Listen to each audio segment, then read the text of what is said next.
कल हम लोग ये पढ़ रहे थे बुद्धा की किताब में, बुद्धा की टीचिंग्स में, कि हमारी बॉडी का एक खास पार्ट है जिसको हमको लगता है शायद कि मौत उसको छूती नहीं होगी। उसका नाम रखा था, उसका नाम हम लोग सोचते हैं माइंड, मन।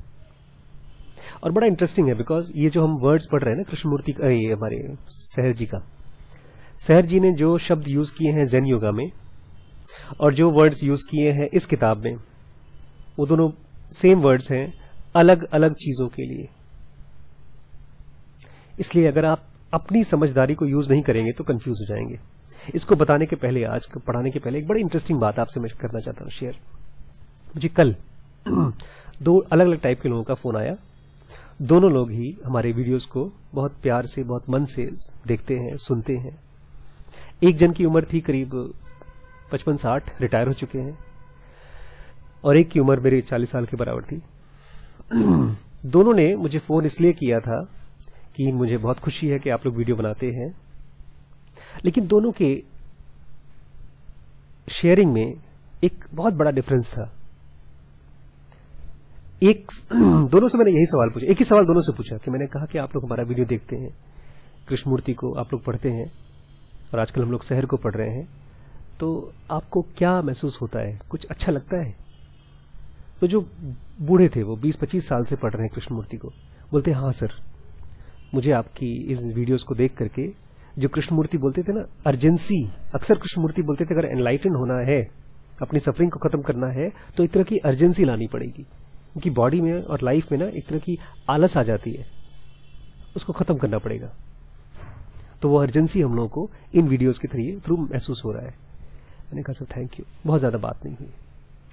दूसरे जो यंग बंदे थे उन्होंने बहुत दूर से फोन किया था, ऑस्ट्रेलिया से फोन किया था। उन्होंने 1 घंटे बात की थी, काफी लंबी बात की, और बातचीत करते करते करते करते मुझे ऐसा लगने लगा जैसे कि कहीं आगे नहीं जा रही है। उन्होंने भी धन्यवाद किया कि थैंक यू सर, आपकी बातचीत सुन करके मुझे कुछ कुछ समझ में आता है। लेकिन जब मैंने उनसे पूछा कि क्या महसूस होता है, तो बोलते सर आप एक बात बताइए, this started becoming a kind of very subtle argument.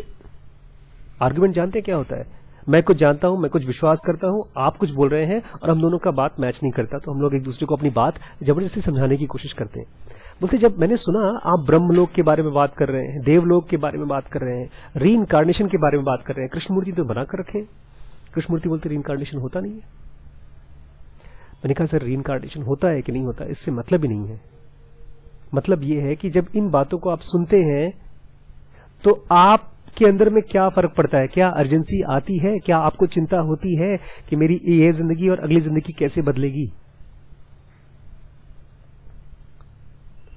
And I was amazed that he was still, जब हमने फोन रखा तब भी उनको अपनी बात पर ही स्ट्रांगली भरोसा था। बिकॉज क्वेश्चन ये है ही नहीं कि इनकारनेशन होता है कि नहीं होता है। क्वेश्चन ये है कि बॉस ये क्या है, ये लाइफ क्या है, क्यों हम गरीब हैं, क्यों हम परेशान हैं, क्यों हम सफर कर रहे हैं। और जो बुद्धा की प्रॉब्लम थी वो कभी हमारी प्रॉब्लम बन पाएगी? बुद्धा की प्रॉब्लम पता है क्या थी? आपको पता है आपकी प्रॉब्लम आपको डिफाइन करते हैं। बुद्धा की प्रॉब्लम थी कि हम मरने वाले हैं। वो इस चीज को एक्सेप्ट नहीं कर पाते थे। हम आपके बोलते हैं अरे सर 2 दिन तो जी लो, 2 दिन के बाद देखा जाएगा। और 2 दिन के बाद पता है क्या होता है? अचानक से मर जाते हैं। और जब मर जाते हैं पता नहीं पैदा होते कि नहीं होते हैं। और अगर पैदा होते हैं फिर से ही बोलते हैं कि 2 दिन तो जी लो। आज इस समय जो मेरी लाइफ है, चाहे गरीब, चाहे फ्रस्ट्रेटेड, चाहे बेइज्जत, चाहे प्यार मोहब्बत में डिप्रेस्ड, किसी भी तरीके की प्रॉब्लम जो है हमारी लाइफ में, उसको सॉल्व करने के बजाय क्या ये मन में सवाल है कि ये साला प्रॉब्लम है क्यों? मैं लेकर आया सोफा दुकान से, तो मैं उम्मीद करता हूं ना सोफे में कोई दिमक नहीं होनी चाहिए। मैं एक फोन खरीद के लाता हूं तो मुझे पता है कि फोन खराब नहीं होना चाहिए, कम से कम 1 साल की गारंटी मांगते हैं। लेकिन ये बॉडी जब मिलती है, जब माइंड मिलता है, तो ये क्वेश्चन क्यों नहीं उठता कि इसमें प्रॉब्लम क्यों, इसमें दुख क्यों? हम मान के चलते हैं कि यार दीमक वाली बॉडी चलती है, मतलब है, ठीक है, तो मरने वाली है। बुद्ध नहीं राजी थे इस चीज से। वो क्वेश्चन उठना शुरू हो गया कि क्यों मरूं मैं? What principle or part of our personality is it that which is supposed not to be subject of death? कौन सा हिस्सा है हमारे अंदर? क्वेश्चन ये पूछ रहे थे बुद्ध बार बार कि अच्छा मेरे अंदर में कोई ऐसा चीज है जिसको डेथ टच नहीं कर पाती? वन में say that it is mind. हो सकता है आप कोई कहे कि सर माइंड ऐसा है जिसको शायद मौत छू नहीं पाती।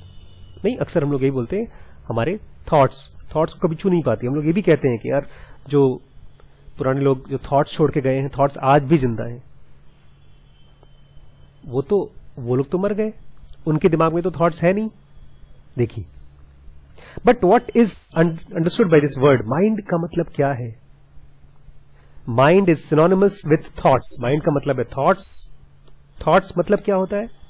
फिर से मैं चाहता हूं बारीकी से अगर इसको हम ध्यान दे पाए ना तो कल जब आप जाएंगे सुबह शाम कहीं घूमेंगे तो जब भी आपको कोई डिप्रेसिव थॉट्स आएगा तो ये शायद कान में गूंजे ये बात।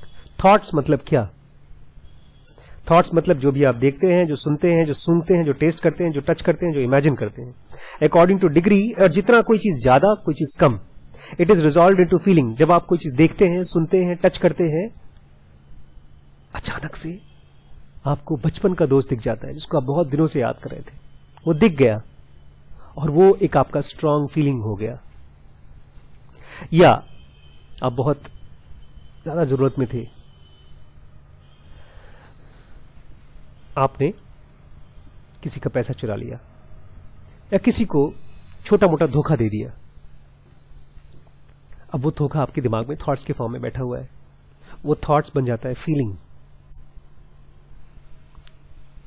We begin to feel something and then we perceive what is felt। फिर हम उसको बार बार महसूस करते हैं and turn it over into our mind, और उसको हम अपना दिमाग बना लेते हैं। हमारे दिमाग में कोई ऐसी चीज हो गई, घर कर लिया, जो अब जिंदगी भर मतलब समझते हैं कब तक? जब तक कि पूरी तरह से मैं एनलाइट नहीं हो जाऊंगा तब तक ये मेरा हिस्सा रहेगा, छोड़ेगा नहीं मेरा साथ, भूत की तरह मेरे घर सर पे रहेगा। These different manifestations of consciousness, इसको कॉन्शियसनेस बोलते हैं। मैं बल्कि सोच रहा था इस चीज को मैं आपसे कैसे कहूं। जब भी मैं कुछ पढ़ रहा हूं, आप कुछ पढ़ रहे हैं, हर शब्द के पीछे एक कॉन्शियसनेस होता है। Every word has a consciousness. एक बच्चे ने कल पूछा है, सर व्हाट इज गॉड? तो पूछा सर, नहीं, उसने ऐसे पूछा, सर सही में भगवान होते हैं क्या? आपके हिसाब से भगवान होते हैं? अब उसको मैं अब थोड़ा थोड़ा जान गया उस बच्चे को। मैंने कहा होते हैं भगवान। तो उसने कहा फिर भगवान से हम कैसे मिल सकते हैं? फिर मैंने से एक सवाल पूछा, नरेंद्र मोदी से हम कैसे मिल सकते हैं? नरेंद्र मोदी तो होते हैं ना? होते हैं मोदी? कहाँ होते हैं? अपने घर पे रहते हो, तो उनसे हम कैसे मिल सकते हैं? दिल्ली में रहते हैं, तो उनसे हम कैसे मिल सकते हैं? ऐसे तो नहीं मिल सकते। या तो ढेर सारा पैसा हो या कोई खुराफात करें आप कि लखीमपुर में बहुत फेमस हो गए, उन्हीं के नाम पे कुछ कुछ खुराफात करें, इतना आप परेशान कर दें लोकल, इतने बड़े आदमी बन जाए, इतना इंपॉर्टेंट आदमी बन जाए, मोदी मजबूर हो जाए आपसे मिलने के लिए। मिलते हैं, ऐसा तो है, मोदी मिलते नहीं लोगों से। अभी परसों नरसों गए थे, वो उनके यहां चले गए थे, जग्गी वासुदेव के यहां घूमने चले गए थे। कैसे गए, क्यों गए? मैंने फिर उस बच्चे को यही बताया कि गॉड मतलब एक बहुत हाई एनर्जी, बहुत ही हाई एनर्जी, इतनी ज्यादा हाई एनर्जी है कि उसको आपसे कुछ लेना देना नहीं है। आप रो रहे हैं, गा रहे हैं, उससे कोई फर्क नहीं पड़ता। हाँ, वो आपके साथ कनेक्शन तभी डेवलप कर सकता है जब आपकी एनर्जी इतनी ज्यादा हो जाती है कि वो अट्रैक्ट होता है आपसे। आपकी कॉन्शियसनेस क्या है? मेरी कॉन्शियसनेस ये है कि यार मैंने पापा की जेब में से 100 रुपए चुरा लिए थे, ये मेरी कॉन्शियसनेस है। उसको बल्कि जब मेरा माइंड बनता है, पता है क्या हो जाता है? ये उसको बोलते हैं कॉन्शियंस, जमीर।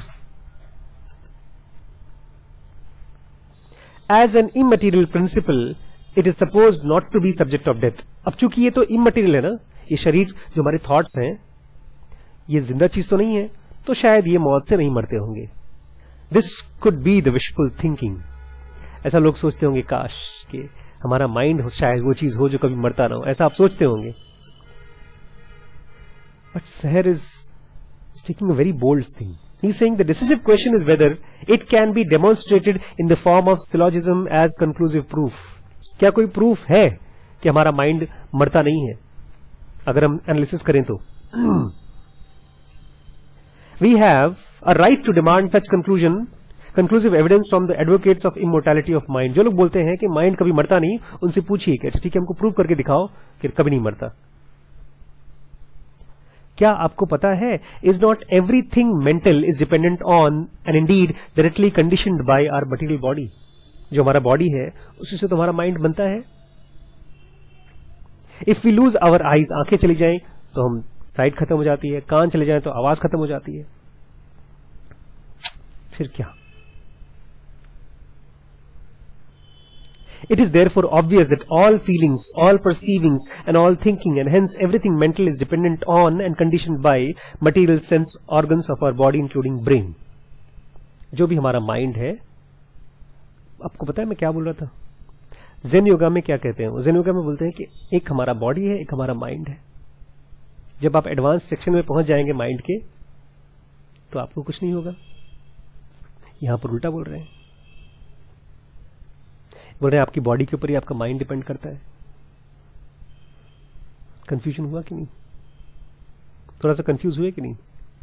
आप नहीं हुए कि क्लियर हैं? नहीं. एक नया थॉट लेकर आए हैं सहर जी. इट इज टेम्पटिंग, ये बड़ा लालच आता है, to think we elude this consequence by assuming as bearer of consciousness the so called astral body. हम कहेंगे कि यार मैंने पढ़ा है कहीं पर कि हमारी जो कॉन्शियसनेस है ना, एक एस्ट्रल बॉडी के फॉर्म में रहती है. इसको मॉलिक्यूलर बॉडी बोलते हैं लोग. हमने आपसे बहुत बार बोला है कि हम जब सोते हैं तो हम सपना अपनी एस्ट्रल बॉडी से देखते हैं, एस्ट्रल वर्ल्ड में जाके देखते हैं. Which is not touched by the destruction of grossly material body. जो शायद एस्ट्रल बॉडी हमारी इस बॉडी के मरने से टच नहीं करता. It may well be that all parts of our body, especially our cognitive organs, behavior, harbor within themselves organ of still finer material, not visible to the ordinary eyes, which in their totality produce astral body.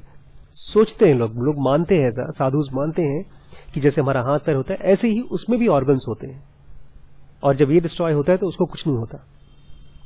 In certain circumstances, this can be externalized as a double of grossly material body. अरे बाप रे बाप, ये क्या कर रहे हैं सहर जी? ये क्वेश्चन पुटअप कर रहे हैं और हमको आइडियाज भी दे रहे हैं.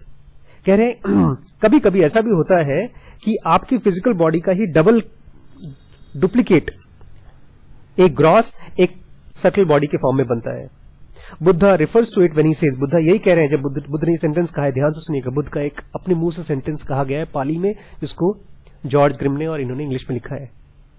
बुद्ध कह रहे हैं the mendicants sadhu causes to merge from his physical body another body. जब साधु का मेडिटेशन बहुत गहरा होता है तब इसी बॉडी में से वो एक और बॉडी निकालता है. कैसे निकालता है एक और बॉडी? हम भी निकालते हैं ना, इसी बॉडी में सब निकालते हैं, सपने की बॉडी, लेकिन जानबूझ के नहीं निकालते, वो अपने आप निकलता है. लेकिन साधु अपने आप निकालते हैं, जानबूझ के निकालते हैं. Secondary organs consisting of another body having shape and consisting of mind with all the principal and secondary organs. उसमें सारे organs होते हैं, mind भी होता है उसका. Just एक ऐसा होता है, just as a man draws a blade of grass from its sheath and thinks.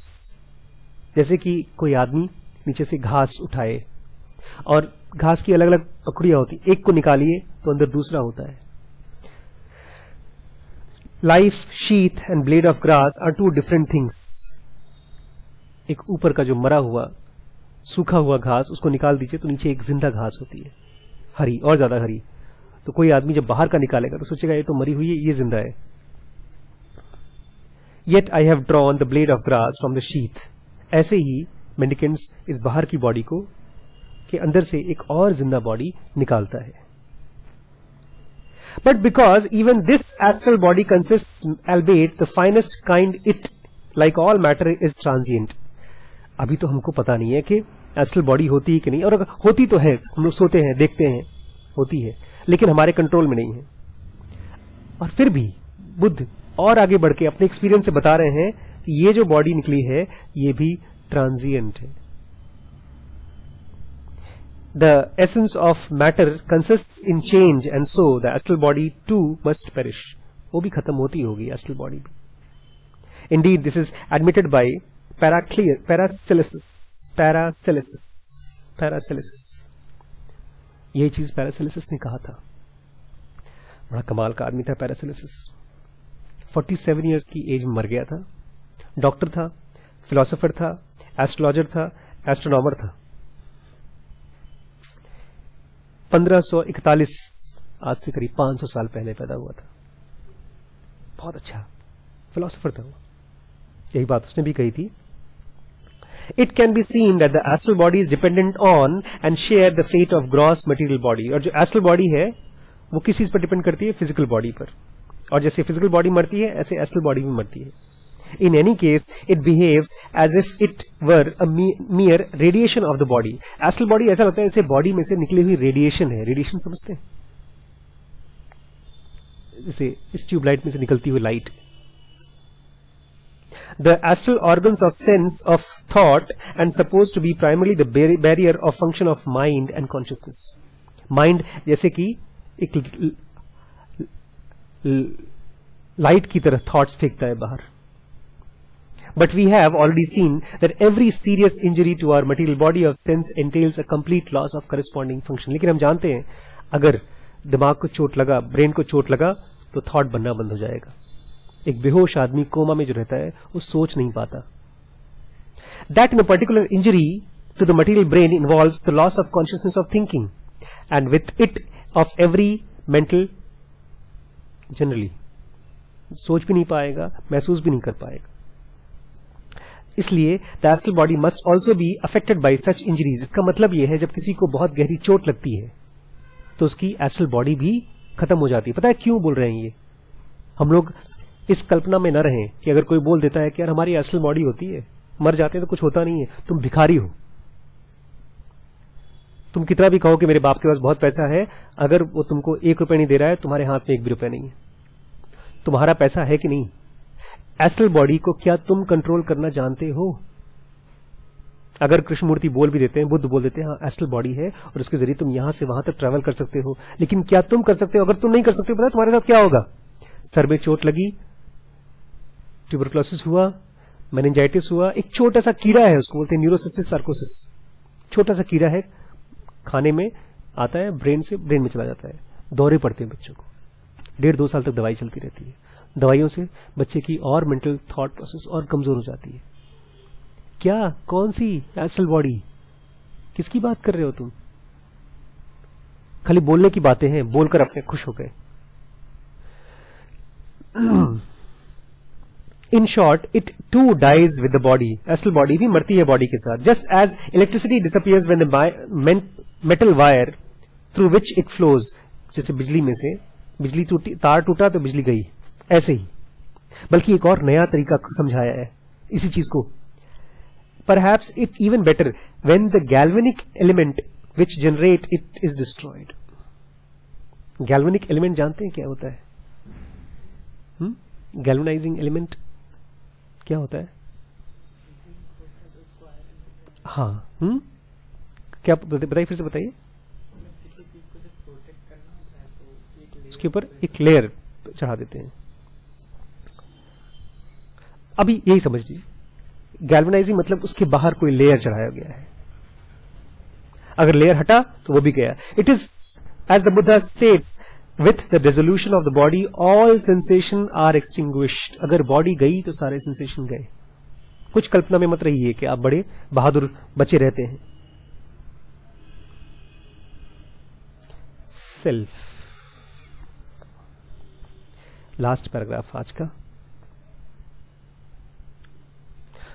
As this proves to be so obviously correct that belief in man's absolute annihilation at death draws its greatest sustenance from it. आदमी जब मरता है तो उसकी मौत से उसको विश्वास होता है कि मर गया, और यही मौत की जीत है आदमी के ऊपर. ये सेंटेंस लंबा है, थोड़ा सा टेढ़ा है, समझिए. ऑल दिस प्रूव्स बॉडी मरी, माइंड मरा, सोल का पता नहीं, रीइंकार्नेशन का मालूम नहीं, as it proves to be so obviously correct. ये सब बातें जब पढ़ते हैं आप, बल्कि आप देखिए आपके हॉस्पिटल में लोग मरते हैं उसके बाद कुछ पता नहीं, that belief in man's absolute annihilation at death, ये विश्वास जो मर गया आदमी उसका भी और जो बाहर देख रहा है वो भी, this belief of man's absolute annihilation at death, के आदमी मरने पर खत्म हो जाता है, draws its greatest sustenance from it, यही मौत की वजह जीत है। मौत आदमी के ऊपर इसीलिए जीत पाता है क्योंकि आदमी मौत के ऊपर भरोसा करता है कि मौत आई, मैं मरा। फिर भी आदमी के अंदर में कुछ है। For this reason, many people recoil from admitting this knowledge and prefer to distrust their faculty of reason, which seems to force them to that frightening conclusion.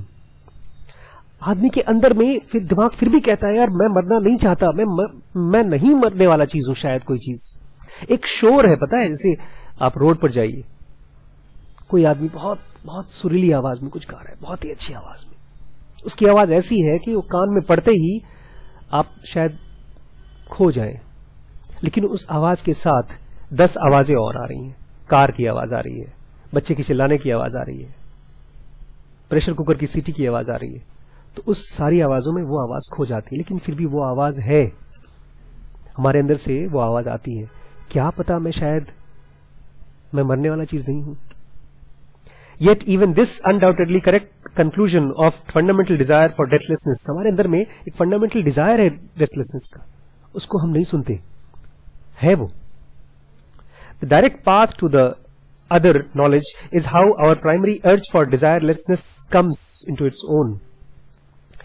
दूसरी दुनिया का, दूसरी चीजों का, इसका डायरेक्ट नॉलेज हमको अभी है, उसी की, वहीं से हमको ये आवाज आती है। जब मैं कह रहा था उस दिन कि ये किस्मत आती कहां से है, वहीं से, जहां सर एक्चुअली वो स्टेट ऐसी है जिसमें सारी किस्मत है। भगवान वर्ड ही भाग्यवान से आया है। कोई ऐसी चीज जो हमेशा कितनी भी प्रॉब्लम हो उसमें से सड़क करके बच के निकल जाती है, वो कभी बदकिस्मत नहीं होती। That element of the body. What if an immortality other than a personal one was possible, क्या पता, हो सकता है हमारी बॉडी मर जाती हो लेकिन फिर भी कुछ बच जाता हो। What if we were to establish immortality per se by proving this impossibility of personal immortality? क्या पता हम खुद को immortal करके ये प्रूव कर सके कि हम असल में immortal हैं। This would only be possible if our real I, our essence, were not exhausted in our personality. ये तभी पॉसिबल हो पाएगा कि मौत में ये हम मरने वाले नहीं हैं। इसके लिए बड़ा मेहनत करना पड़ेगा। अभी आप देखेंगे रोज एक ऐसा एक्सपेरिमेंट होता है हमारी बॉडी में जिसको आप और बढ़ा सकते हैं, अपने आप ही होता है, उसको और बढ़ा सकते हैं। If I consist solely the personality, खाली अगर मेरी बॉडी और माइंड में मैं हूं, then I must obviously be annihilated at the time of death, तब तो मुझे मरना ही चाहिए। As an infallible indication as to whether the I is so contained in something as to be identical with it, we have found a major premise of syllogism और Buddhism. एक नया syllogism आया है। देखिए काफी देर बाद कुछ नया मोड है। That which I see arise and pass away, ये सिलॉजिज्म था कि हमारी आंखों के सामने जो चीज पैदा होती है और आगे बढ़ जाती है, and so causes me suffering, इसलिए हमको दर्द देती है, in consequence, इसीलिए of this its transitoriness cannot be my real self, my real I, ये मैं नहीं हो सकता। तो हमारे सामने कौन सी चीज है जो पैदा होती है और बढ़ती है और खत्म होती है, एक नई चीज है। We should analyze the component of our personality, body and mind in order to test this criterion. क्या हमारी बॉडी ऐसी ही कोई चीज है क्या कि हमारे सामने ही आती है, हमारे सामने बढ़ती है और हमारे सामने खत्म होती है। Our body consists of material from external world. हमारे शरीर में क्या चीज है हमारा बॉडी? चमड़ी है, वो कटती है, लेकिन चमड़ी बनती किस चीज से? पता है मसल्स किससे बनते हैं? दाल से। दाल किससे बनती है? मिट्टी से। तो हमारा मसल क्या है? मिट्टी का ही एक अलग सोफिस्टिकेटेड रूप, which are reduced to definite chemical substances. ये सारे के सारी बॉडी में जो भी चीज है ये मिट्टी में है कि नहीं? केमिकल सब्सटेंसेस हैं बॉडी में, ठीक है।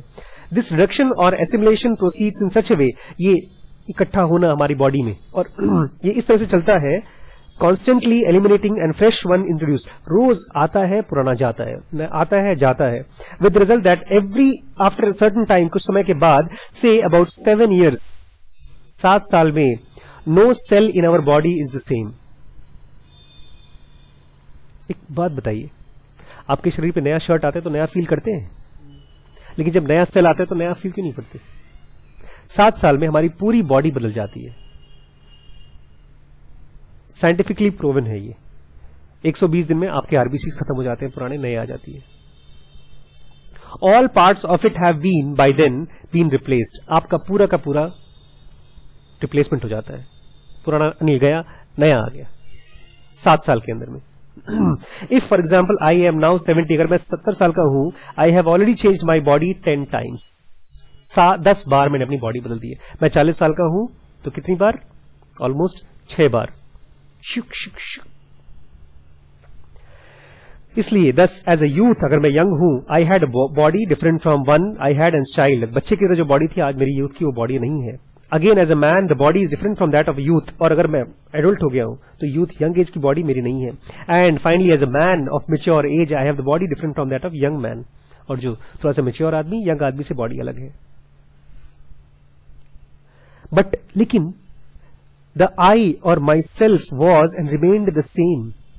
कभी ऐसा महसूस हुआ है कि जो आशीष 20 साल पहले का आशीष था या 30 साल पहले का आशीष था, ये कोई अलग है? हम जब अपने आप को शीशे में देखते हैं या अपनी फोटो देखते हैं तो क्या हमको महसूस होता है कि कोई और है, मैं कोई और हूं? जो सेल्फ की फीलिंग आती है, क्या नई फीलिंग आती है कभी?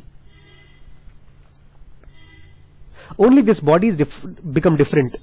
आई may deplore this constant change of the body, मैं शायद इस बॉडी को पसंद न करूं, as soon as it becomes one for the worse old man. शायद बुढ़ापे की जो बॉडी है तो हम पसंद न करें, इसलिए उसको खेद प्रकट करें, यार अच्छी बॉडी नहीं है। But I deplore the fact that I no longer have strong body which I had in youth. I thus complain about something which for long time had ceased to exist. बहुत time पहले, 20 साल पहले की जो body थी उसके लिए मैं कंप्लेन कर रहा हूं, नहीं है। Consequently, to the major premise, जो हमारी मेजर premise क्या थी उसी में ऐड कर रहे हैं हम लोग। I see my body in its whole range, अलग अलग तरीके से हमारे अंदर आई, and size, अलग अलग साइज में, incessantly, bar bar, arise and pass away, आई और गई, and so causes me suffering, और suffering भी दे रही है इसलिए। in consequence of this, इसीलिए ये transitoriness में the body is not my real I or self, ये बॉडी भी मेरी रियल और आई और सेल्फ नहीं है। ये तो थियरी में पढ़ा हमने, लेकिन अगर हम चाहें और अपने आप को सीरियसली परस्यू करें, इसको प्रैक्टिकली एक्सपीरियंस कर सकते हैं। लास्ट में क्लास खत्म होने से पहले मैं छोटी सी बात बताना चाहता हूं।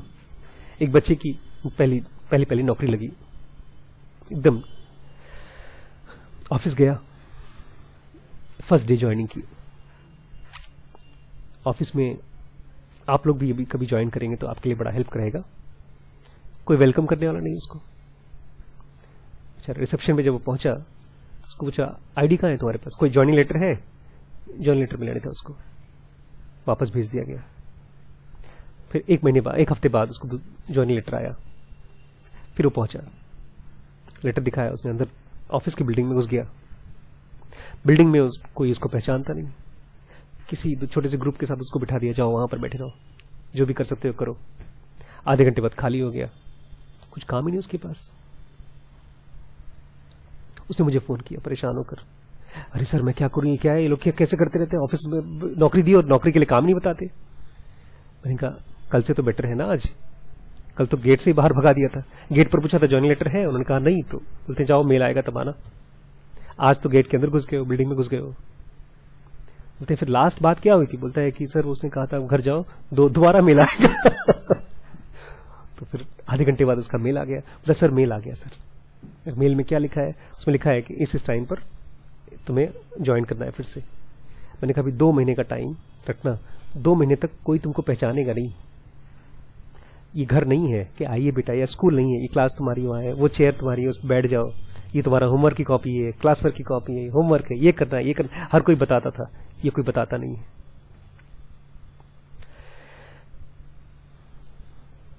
अपने आप को इस बॉडी से एकदम अलग महसूस करने के लिए इस टीचिंग को बहुत मेडिटेट करना पड़ेगा, सब्र रखना पड़ेगा। मैंने उस बच्चे को ये बताया, सब्र रख भाई, 2 महीने तक। पहली नौकरी मैंने तो 1 दिन में छोड़ ही दी थी। मैंने पहली जॉब छोड़ दी थी 1 ही दिन में। लिखा था जब पहली कोई नौकरी मिले उसको सब्र के साथ इसलिए करो कि तुम्हें रोज सुबह उठ करके जाने के लिए और वापस आने के लिए, और लोगों से जो भी चीजें तुम्हें मिल रही हैं उसको झेलने की सब्र आए। अगर सब्र नहीं इकट्ठा कर पाए, लाइफ में जहां पर भी आसपास हमारी प्रॉब्लम है वो सब सब्र की है। सब्र से देखें तो हमको सब चीजें जैसी हैं वैसी दिख जाती हैं। बेसब्र हो जाते हैं तो हम बायस हो जाते हैं, अच्छे को खराब देखते हैं, खराब को अच्छा देखने लगते हैं। खराब मतलब जो भुलावे हैं, जो नशे हैं। अच्छा मतलब जो रियलिटी है। रियलिटी दिखती नहीं है हम लोगों को, क्यों? बेसब्र है, जल्दी जल्दी हमको वो देखना है जो हम चाहते हैं। तुम्हें क्या दिखेगा? जो है वही तो दिखेगा।